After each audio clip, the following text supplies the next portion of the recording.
Hello everyone. I welcome all of you to today's session. This is 8 o'clock in Pakistan, and we are now starting the third meeting of the Society of Young Pediatric Urologists. And I am feeling really very privileged that today Dr. Sardar is also with us, and hopefully he's going to give his valuable suggestions on the cases that will be presented by the presenters of Liaquat National Hospital, Karachi. I would like to introduce today's presenter. First presenter is Dr. Atif Zulfikar.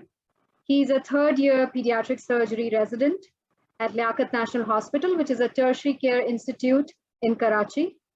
And the second presenter is Dr. Alize Rahman. She is a medical officer in the Department of Pediatric Surgery at Liaquat National Hospital. I'm going to be moderating this session today, and a recorded version of this webinar will be available on YouTube, as I'm sure you must have watched the first two meetings. And we would love to hear from our participants also. So I would request that the participants, if they have any questions, they can write it on the chat box. And by the end of the presentations, those questions will be answered, or those participants will get the opportunity to give their opinion or suggestion on the presented cases. For those of you who just joining us, I welcome all of you. So the first case will be presented by Dr. Atif. Dr. Atif, I request you to please share your screen so that we can start this meeting and finish on time also. Yes, madam, I am starting my presentation and sharing my screen.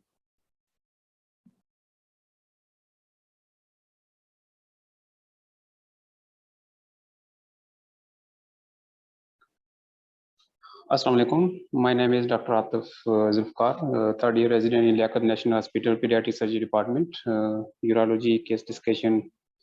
And this is the case, the background of a 3 years old patient born full term via SVD with bilateral hydronephrosis on antenatal scans presented to us in emergency department with abdominal distension, difficulty in urination, and reluctant to feed since 3 weeks.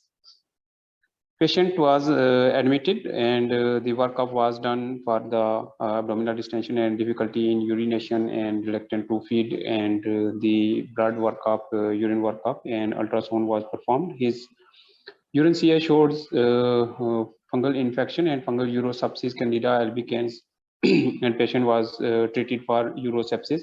And the ultrasound shows bilateral hydronephrosis with hydroureter and posterior urethral was given, and so patient was diagnosed as bilateral hydronephrosis with hydroureter secondary to posterior urethral valves. After treating infection and keeping the predator on drainage, his serum creatinine that was on the initial at the time of admission was 1.5 mg per deciliter, and during the infection it was raised to 2.4 mg per deciliter, and after treating the infection the serum creatinine dropped down to 0.10 mg per deciliter. And after treating the infection in urosepsis, the MCUG was performed that shows bilateral grade 5 zygouriteric reflux with obstructive refluxy type of megaureter and posterior urethral valve dilated posterior urethra. You can see in the MCUG films bilateral, grossly bilateral dilated ureters with grade 5 zygouriteric reflux. And then the surgical intervention was performed bilateral. You can explain the MCUG films individually. What is in the filling phase? What is in the voiding? Yes. During the filling phase, the bilateral hydroureter and the hydroureters are tortuous and dilated, and the posterior urethra is also dilated, and during the micturating phase the bladder is empty, but there is still contrast in the bilateral hydroureters, and the bilateral hydroureter, and ureters are dilated and tortuous. In the past surgical history, after surgical intervention, bilateral ureterostomy and PBC was performed on 28th of September 2018. And after the surgical intervention, there was improvement in the serum creatinine, and his lowest creatinine was that was noted was 0.5 mg per deciliter, and the patient remained free of UTI during the entire period till 2021, and patient thrived and improved in kidney function, and as well as patient gained weight. And then cystoscopy and posterior urethral valve progression was done on 22 of August 2019. In 2018, the urodynamics was also performed to assess the bladder, and there was on the urodynamics there was small capacity bladder and a high pressure bladder greater than 40 millimeter of mercury. The DEMSA scan that was performed during 2018 and 2019 that shows fair functioning right kidney with scarring and poor functioning left kidney. In that the DEMSA that was performed in 2019, the kidney was right kidney was fair functioning with scarring over lower pole, and the left kidney was poorly functioning, as you can see in the radiograph. Currently, the patient is 3 years old with 10 kg weight with the fresh labs, ultrasound, DEMSA scan, and cystoscopy and retrograde pyelogram plus antegrade uretrogram was performed that we will discuss. And the trend of the urea and creatinine during 2020 and 2019 was urea was 54, 50, 45, 60, and that is now currently increasing trend. And serum creatinine was 0.8, 0.7, 0.8, and now the fresh creatinine is 1.0 mg per deciliter. The lowest creatinine that was noted is 0.5 mg per deciliter during this period.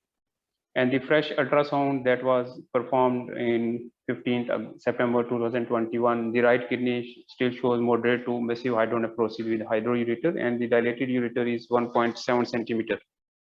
On the left side, the kidney is small relatively as compared to right kidney, and the echogenic renal parenchyma with indistinct renal cortex is noted, and mild to moderate hydronephrosis with hydroureter, but dilated urethra is 0.9 centimeter. The fresh DEMSA renal scintigraphy that was performed on 29th of May 2021, there was a change in the scarring. On the right side, there is evidence of scarring over upper and lower pole, lateral part and lower pole. But on the DEMSA scan that was performed in 2019 and 19, the scarring was only on lower pole, but on the fresh DEMSA scan, the scarring is also on upper pole, but the small poor functioning left kidney. This is the cystoscopy that was performed in this September that shows mild trabeculation, bilateral ureteric diverticuli, and no posterior urethral wall. This is the video of the cystoscopy that we performed.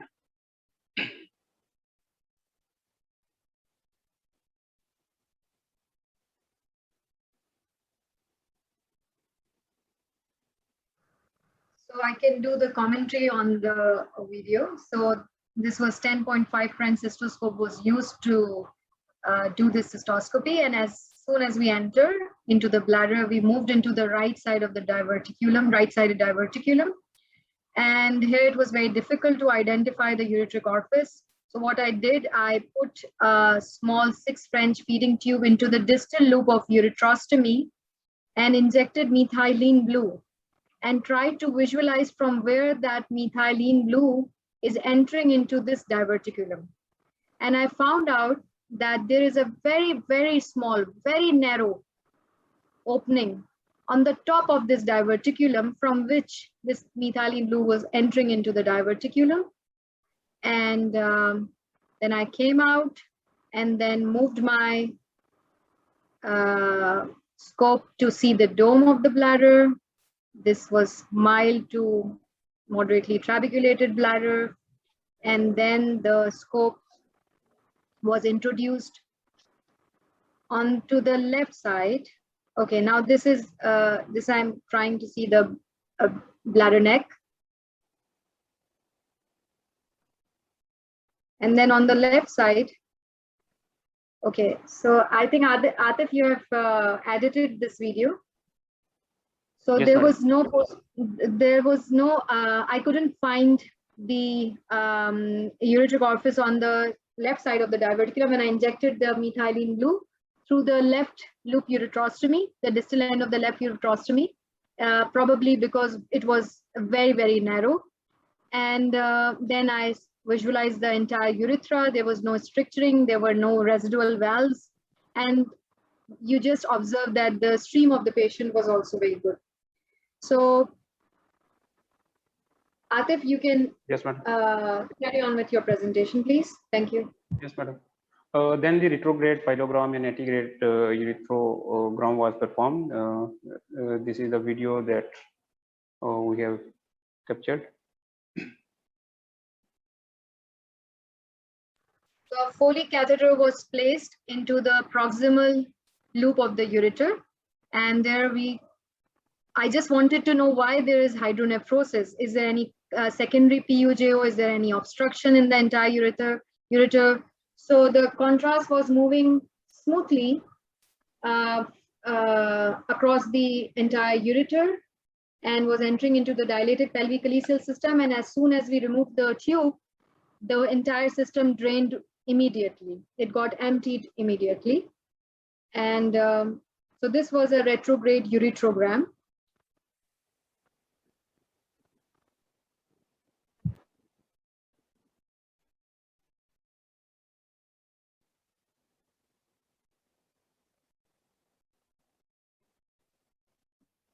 Adit, please carry on. Yes. And so this patient have two problems, that the scarring of the right kidney is still increasing and the serum creatinine is gradually rising after the complete diversion of bilateral ureterostomy. Is there any obstruction or secondary PUJ? What else we can do? We can discuss, and we will take the reviews of our audience.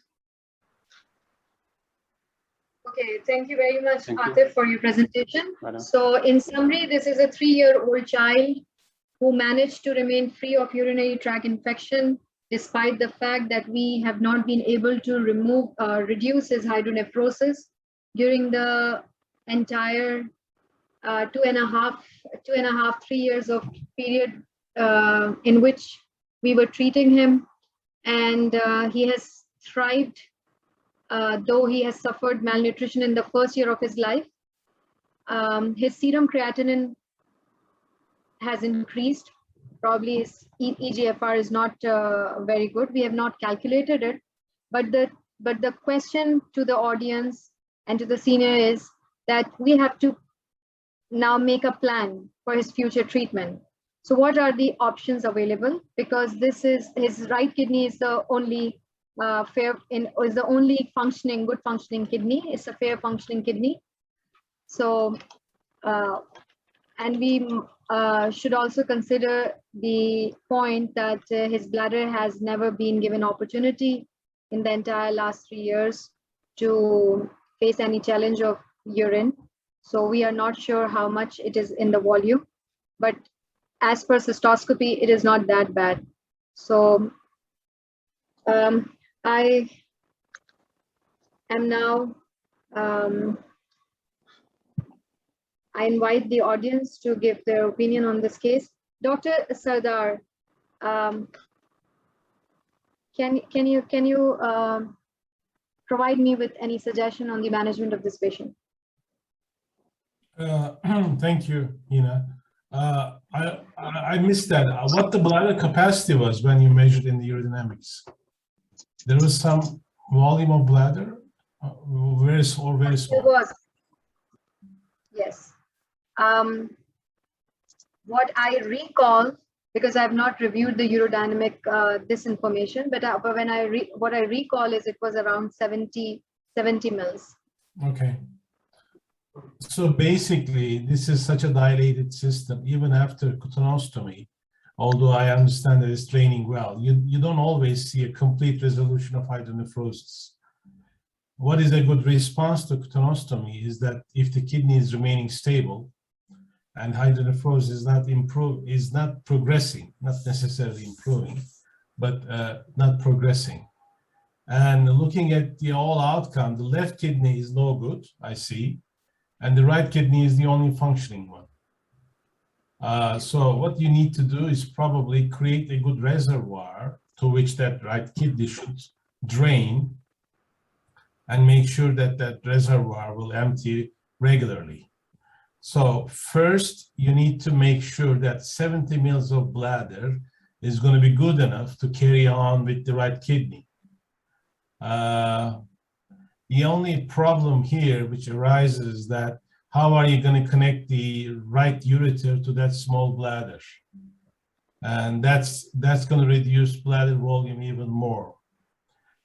So what I would consider doing is, since the left kidney is almost not functioning, I would consider doing a ureterocystoplasty. Use the ureter to augment the bladder, and do a sausage reimplant to the right side, and see how things are evolving.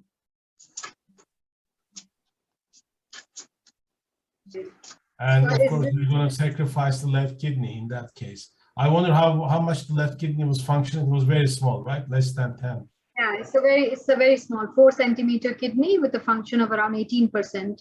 Yes. No, that's not bad, but okay.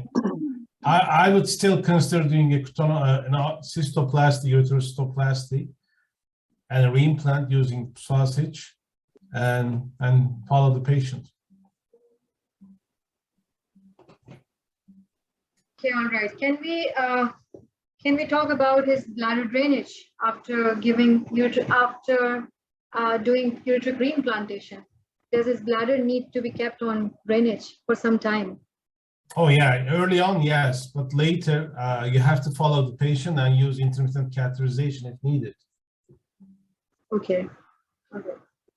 So is there any other one in the audience that would like to have opinion on this case? There's a question in the chat box by Dr. Syed Ghaffar. He has asked why we haven't performed cystoscopy and TURV initially and went straightly for bilateral urostostomies, as you mentioned that after treating UTI, the RFTs were coming to. Okay, so he was born with a birth weight of around 1.92 kilograms. He was very small, and we did not have the instrument which is appropriate to perform the transurethral resection of the valve. Therefore, bilateral ureterostomies were made because his MCUG also showed that the ureters were not draining into the bladder even after emptying of the bladder. So that's the reason of making bilateral ureterostomy in this case.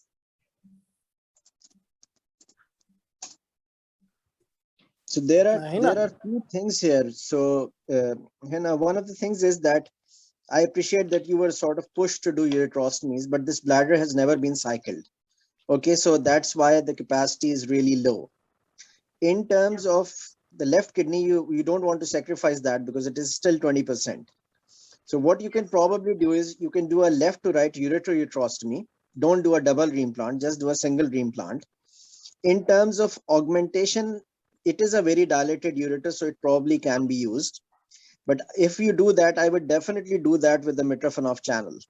I wouldn't rely on him emptying his bladder because his bladder is going to be really poorly functioning. I don't understand how you have achieved those urodynamics in a non-cycled bladder, because this bladder is not used, so urodynamics mean nothing. So whatever urodynamics you do, they don't mean anything to me.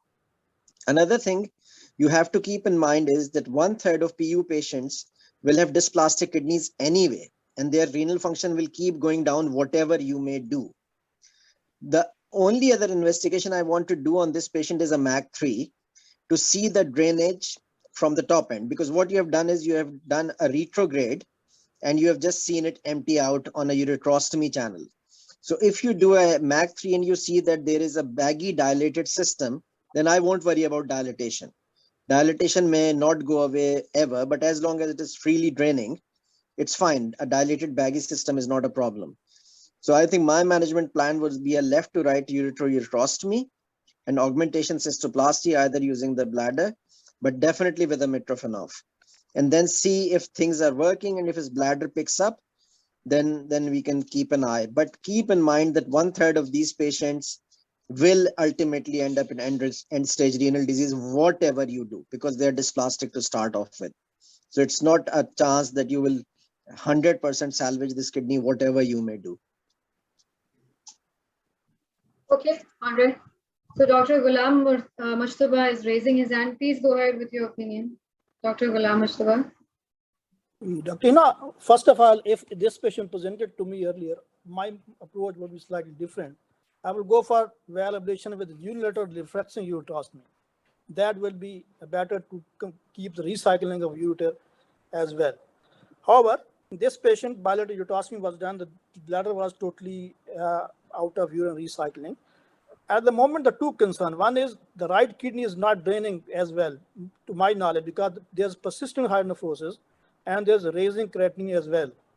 And there's a moderate to gross hydronephrosis, hydroureter as well. That means that stoma is not working, probably either atonia of ureter or there are kink in the ureter. So I'm much worried about that. Number two, the urodynamic you did, it's not reliable. The reason the bilateral ureterostomy, they are leaking all the time. And when you fill the bladder, there's a urine is going or leaking there. Number two, the capacity which you told to 70 ml, that is not true bladder capacity. That includes the true divertical as well. So actually the bladder capacity is very small. Even if you consider 70 ml, 70 ml capacity is smaller for a 3-year-old child.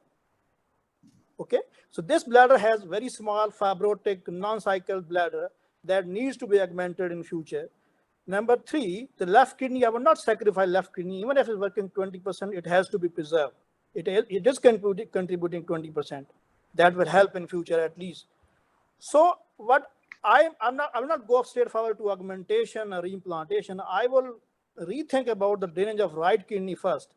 Is it better to, I agree with Dr. Khizer, go for max scan and see the drainage of right kidney. If there's a hampered flow and obstruction, you can give a trial of the PCN on the right side temporarily and to see how it's improved, or you can revise the stoma with stating the kink of ureter so that it drains more frequently and then settle. And later on, then you go for reimplantation with augmentation, cystoplasty, and metapnea of both.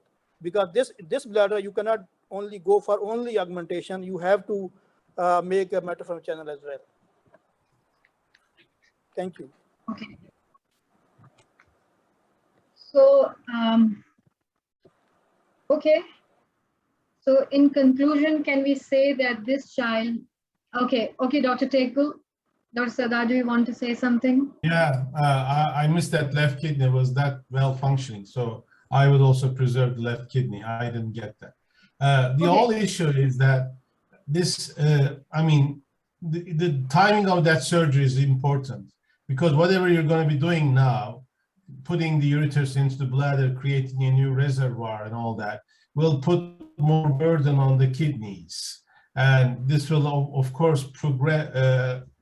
This will make the kidneys in a worse condition. So the progression into kidney failure will become much faster after that surgery.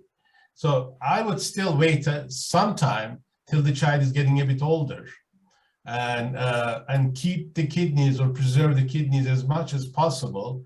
Come to an age of like 6, 7, then you would do that surgery, despite the fact that the kidney will become worse and get into a renal failure state, but you will have a good reservoir to have a transplanted kidney in. So, I mean, you can also wait some more time till the child is getting older. And this will make a transplant easier for the child. One other thing I can mention is, if I were you in the first place, I would consider doing a one-side ctonostomy, because since there is reflux, this ctonostomy would be a loop ctonostomy, and I would do it to the right side. The kidney will be drained from one end of the ctonostomy, the other end will drain the bladder out. So you don't need to do bilateral ctonostomies. By doing a loop ctonostomy on one side, you can also help the other kidney and still keep the bladder cycling. If you had done that, the bladder would have been in a better status now. So this is what we always do nowadays to avoid the side effects of bladder cystoscopies and keep the urine away from the bladder. Okay. But even after reviewing the findings on cystoscopy, in retrospect, do you think bilateral ureterostomy that was performed at that time was the right option? Because when I can recall easily when I made the ureterostomy, the pus was coming from the ureter. The kidneys were filled with pus and urine. So as soon as I opened the ureter, pus was coming out and the child was in infection and gross infection. And when I reviewed the cystoscopy this time, I was recalling that time. And today, but at the time when I did the cystoscopy, I was unable to find the left ureter in the diverticulum. When I injected the methylene glue into the left distal loop of the ureterostomy, the methylene glue was not coming into the bladder. So it was a very obstructive kind of ureteric orifices in the opening into the very big diverticulums. So if you see in the retrospect, if you see that bilateral ureterostomy was the right management that was performed for this child to relieve him from infection and, you know, deterioration in renal function. I was not aware that it was full of pus on both sides, but one issue is to keep the bladder cycling is very important for your future surgery. If you keep the bladder dry, then you're going to have more problems in the future when you reimplant the ureters. So there is an approach done by the Indiana group, and they do a simple reimplant without a tunnel or anything to the bladder. You could have done this to one side, and you could have done a refluxing stoma to the other side. Keep the bladder cycling, and at the same time, you can drain the both kidney as well. And consider doing something later on. It's very important to keep the bladder cycling. You should do whatever you can to keep the bladder cycling. Okay, thank you very much. This was a very healthy discussion. Is there anyone in the audience who would like to say something on this case?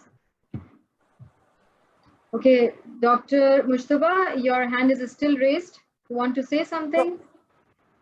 Okay. So let's move proceed for next case. Yes, okay, so let's move to the next case. Dr. Alize is here for the next case presentation. Dr. Alize, please share your screen. Yes, ma'am.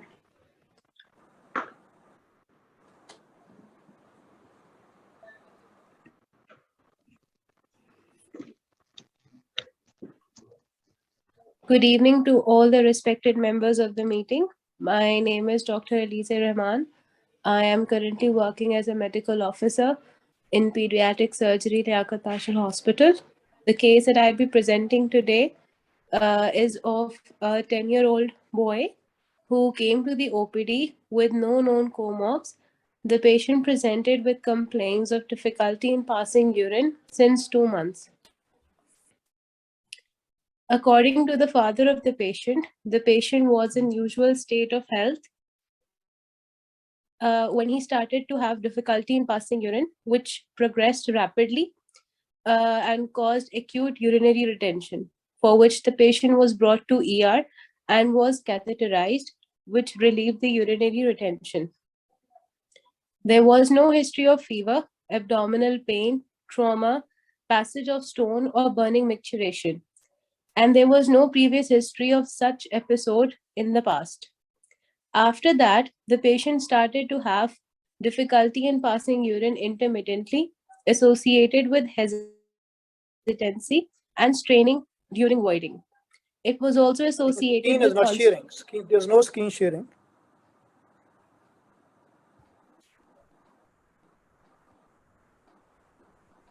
Is there a problem in sharing the screen?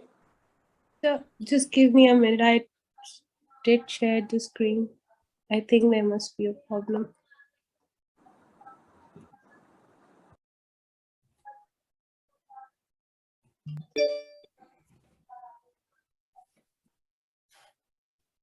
Is it visible now? Yeah, this is now visible. Go ahead. Yeah. Yes, sir. So just to summarize, we had a 10-year-old boy who presented to the OPD with difficulty in passing urine for 2 months, and the patient had no known co-morbs. It eventually ended up in acute urinary retention, for which the patient was catheterized in emergency department. There was no associated fever, abdominal pain, trauma, passage of stone, or burning micturition. And there was no previous history of such complaint in the past. After this episode, the patient started having difficulty in passing urine on and off, and it was associated with hesitancy and straining at voidance. It was also associated with constipation, and he regularly passed hard stools. The past surgical and medical history, family history, drug history, and personal history were unremarkable. On examination, the patient was alert, awake, and oriented to time, place, and person, vitally stable. On abdominal examination, the bladder was palpable up to the umbilicus and resonant to percussion. There was suprapubic tenderness. No organomegaly was noted. On DRE, the rectum was empty. There was no swelling, nodule, fissure, or bleeding seen. On examination of the groin, the patient was circumcised by laterally descended testes. On examination of the back, the spine was normal. There was no scoliosis, lordosis, or any other spinal deformity. The investigations that we carried out included ultrasound KUB that concluded normal size of both kidneys, normal size, shape, and walls of the bladder. No calculi, mass, cyst, or hydronephrosis were noted. The MCUG carried out showed that the bladder was filled to its maximum capacity. Bladder shows normal and smooth walls. No vesicoureteral reflux was seen. Normal MCU examination was documented. No posterior valve seen, and no other abnormality were seen. Lisa, can you show the images of MCUG? Yes, ma'am. Okay. Here they are. So it is very obvious in the scout film that there is too much fecal loading. The rectum is full of stools, and they have performed antegrade ureterogram, where they have put a tube into the urethra, and the distal part of the urethra we can see, and then injected the contrast that outlined the entire urethra, and then then they filled the bladder, and they took an image with a full bladder, and after that they allowed the patient to void after removal of the tube.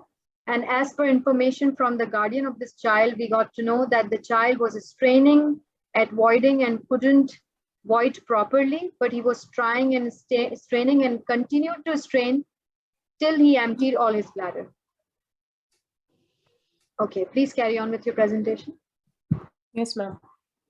We also conducted MRI spine, which showed straightening of normal lumbar lordosis at L4, L5, and L5 S1 level. Mild diffuse disc bulge with left preponderance is identified, causing ventral thecal sac indentation and mild left lateral recess and neural forminal narrowing. These are the MRI scans.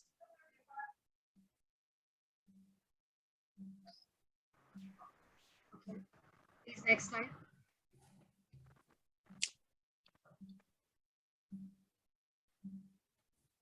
Okay.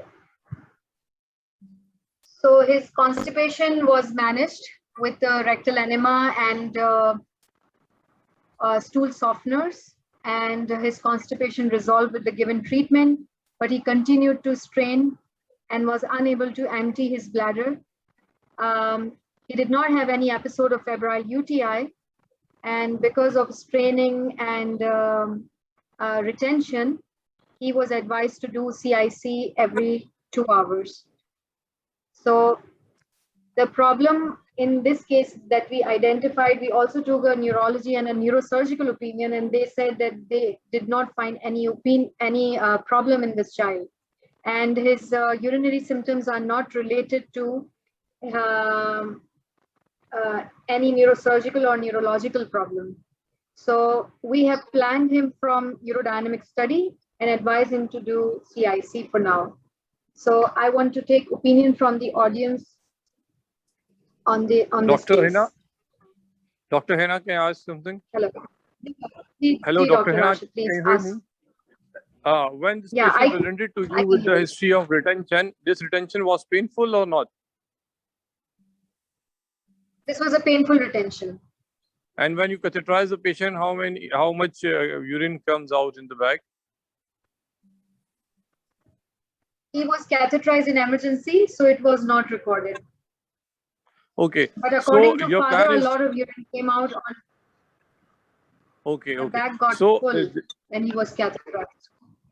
Dr. Hina, patient is emptying his bladder, and as we see in the post-provide residual images in the MCUG, so I think CIC is not recommended right now. Yes, you can do the urodynamic study first, and this will guide you very well regarding differentiating between any obstructing or any neurological cause of this straining.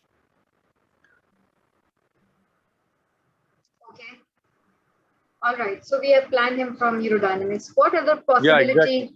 exactly. What other possible etiological factors could lead to problems like this? Because when I asked the father how he voided it during MCUG, he said he voids in a way that I want to make a movie, make a video of my son, because he screams, he strains, and he moves, he changes his posture so that he becomes able to void urine. He was very anxious. The father was very anxious that what is happening with the child? Why is he so straining so much to empty his bladder? So what will happen, Hina, is when you are planning for the urodynamics, I'm sure you'll do a cystoscopy at the same time to put in your catheters and your channels. So it will be important to look at his urethra, because we had one interesting patient.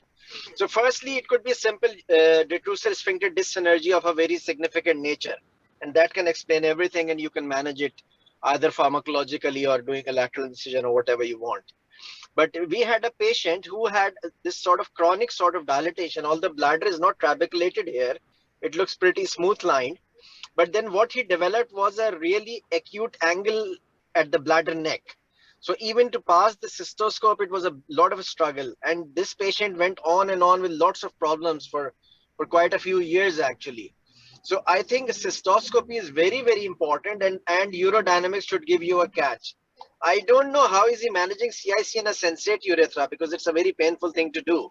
So I don't know how effective that would be. But I think a good cystoscopy and urodynamics will give you the answer. He was advised to do CIC with the 5 French feeding tube. And yes, it was uncomfortable for the child, but avoiding is also uncomfortable for the child. Yeah, because what his father told me, that he is actually making everyone in the family so much anxious, because everybody is worried that what is happening with the child. Why is he straining every 2-3 hours to go and void? And I couldn't find the reason. I asked the child's personal history, how is his school going, how is personal life, how is everything at home, but I did not find any clue why he's behaving like that. Do you have facility of video urodynamics? Do you have video urodynamics? No, I don't have the facility for video urodynamics. Because one of the things you will see if you do a video urodynamics on this one, if I'm right, you will see a failure of funneling of the bladder neck. And what happens is when he's trying to void, he's actually kinking the bladder neck because of the acute angle. And that will explain the straining he has to do and the force he has to apply. And the problem is that if this goes on long enough, he will end up having back pressure changes and damaging his kidneys. So just see if you can organize for him to go somewhere where they can do a video urodynamics as well. It will really help you with the management. What will be the role of alpha blocker in this case? Dr. Hina, I want to add something. Sure, Dr. Mustafa, please. So one thing is very obvious, the underlying triggering factor in this patient is underlying constipation, which you have been treated. Secondly, if you see the MCUG widening film, there's a constriction band exactly at the level of sphincter. You can see, you can focus, there is a constriction band. Probably it's an overactive sphincter that favors towards the DSD.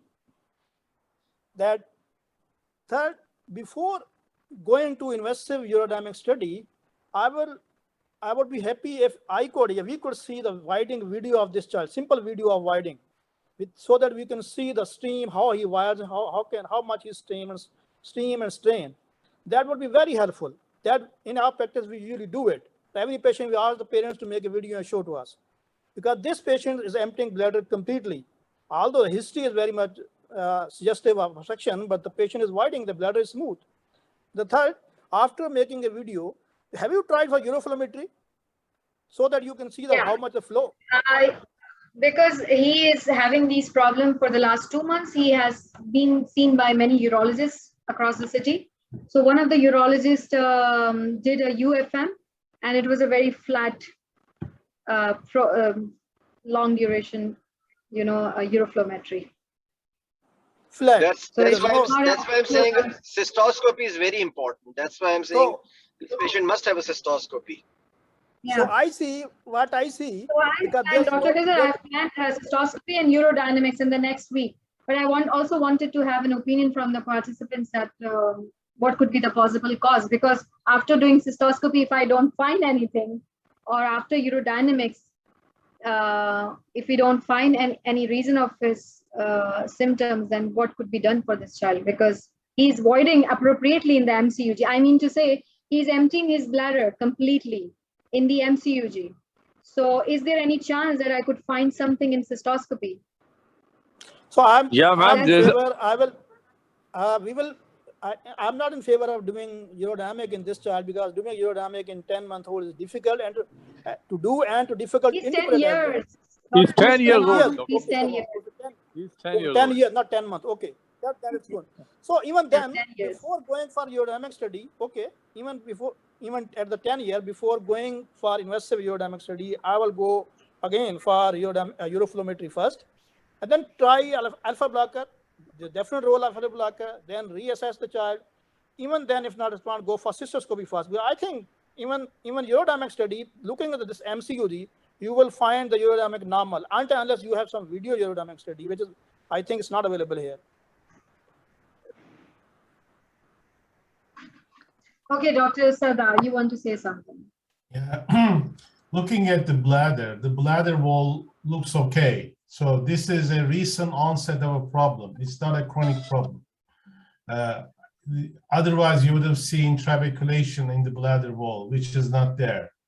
And you can see on one X-ray that the urethra is wide open, and on another X-ray, the urethra looks fine. But in the other two, there seems to be some band, which may be a sign of some hyperactive sphincter activity, which can be in some form of a DSD. So you need to look at this area and make sure this is a functional obstruction rather than an anatomic one. The only way to exclude the anatomic obstruction is to do cystoscopy. I don't expect you to find anything obstructive, but you have to do it theoretically to exclude anatomic obstruction. If you exclude anatomic obstruction, you will remain with a functional obstruction, which can be some sort of a dyssynergia, either of the external sphincter or the bladder neck. Sometimes you do have just smooth muscle dyssynergia, bladder neck dyssynergia. This is the only way to differentiate those two is to do a very complex urodynamic study where you do uroflowmetry and EMG at the same time and try to see if the sphincter relaxation is timely. And you can also look at the lag times, and you can come up if this is a bladder neck dyssynergia or an external sphincter problem. If it's an external sphincter problem, you may think of using Botox. If it's a bladder neck problem, then of course alpha blockers may be of some help. Sometimes, most of the time, it's difficult to differentiate them urodynamically. Urodynamics is not always reliable in that sense.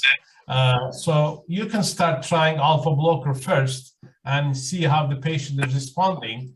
And then you may consider doing Botox to the bladder neck area and also the external sphincter. And I am also optimistic about the resolution of the problem by itself in time.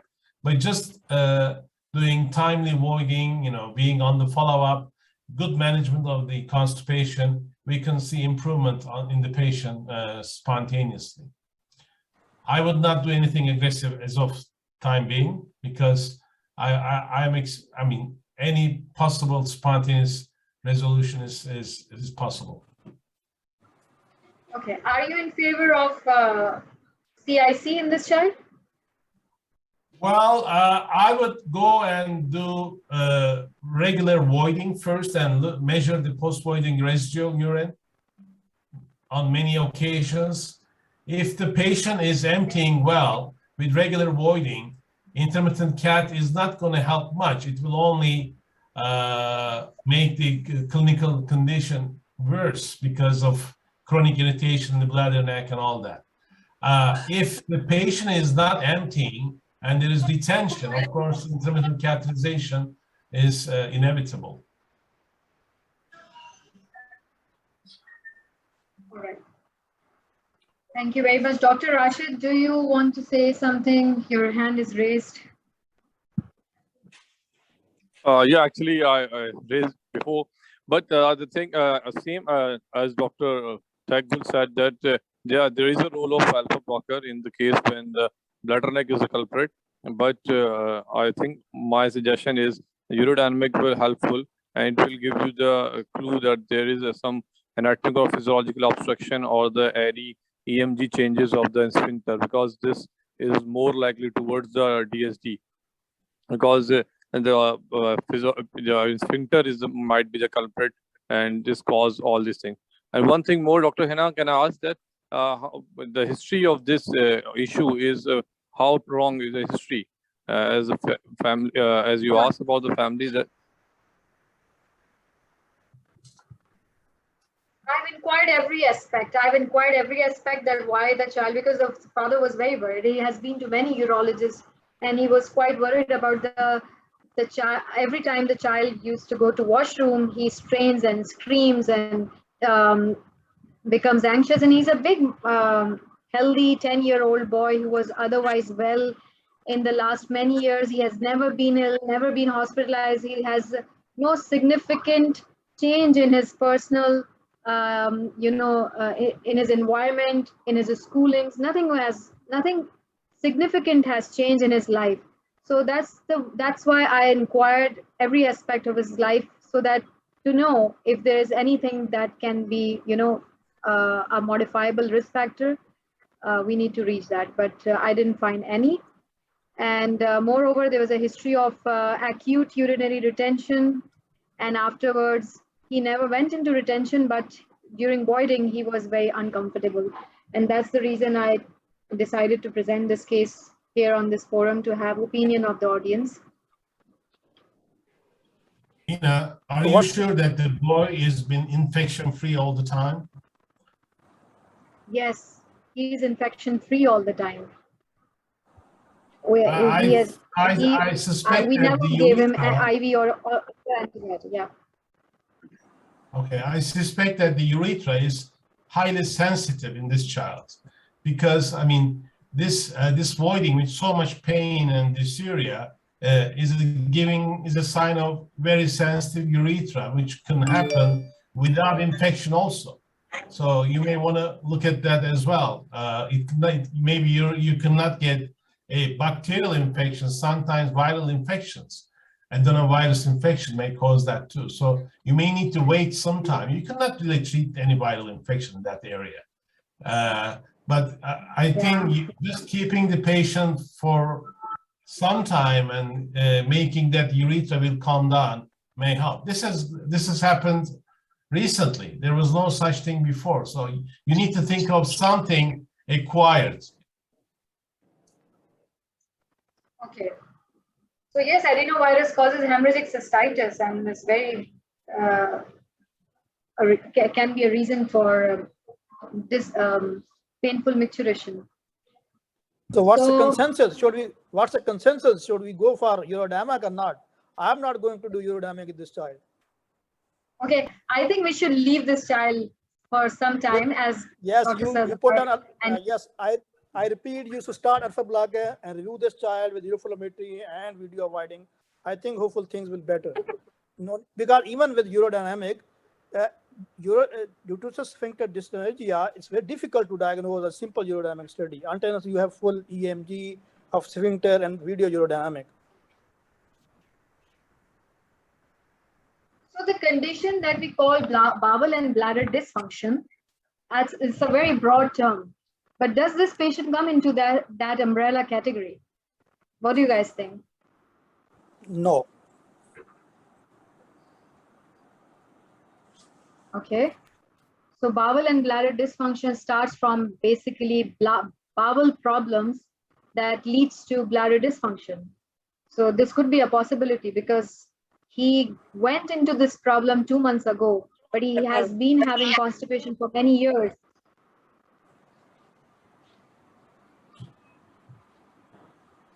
So I think I will manage this child in a way that he remains infection-free, pain-free, and he keeps on emptying his rectum and bladder appropriately. And I may give him alpha blocker so that his bladder neck does not cause him problem. And urodynamics and cystoscopy, both of these modalities will be considered if he continues to have symptoms despite giving pharmacological intervention. So this is about time. We are left with only 7 minutes. Is there any other participant who would like to say something? Or we can wrap up this meeting. Okay, so there are no questions in the chat box, and I suppose that all have given their valuable input to the presented cases. Thank you very much to the two presenters. We have one case to present. If you have time, we have one case to present, which was missed last meeting. Okay, so you have 7 minutes. You have 7 minutes. Would you be able to discuss that in? Yeah. It's not. We are very possible. We are very particular about our timings. Okay, so you can share your screen, Dr. Murtaza. You have 7 minutes to go, please. But 7 minutes is not possible to present the case.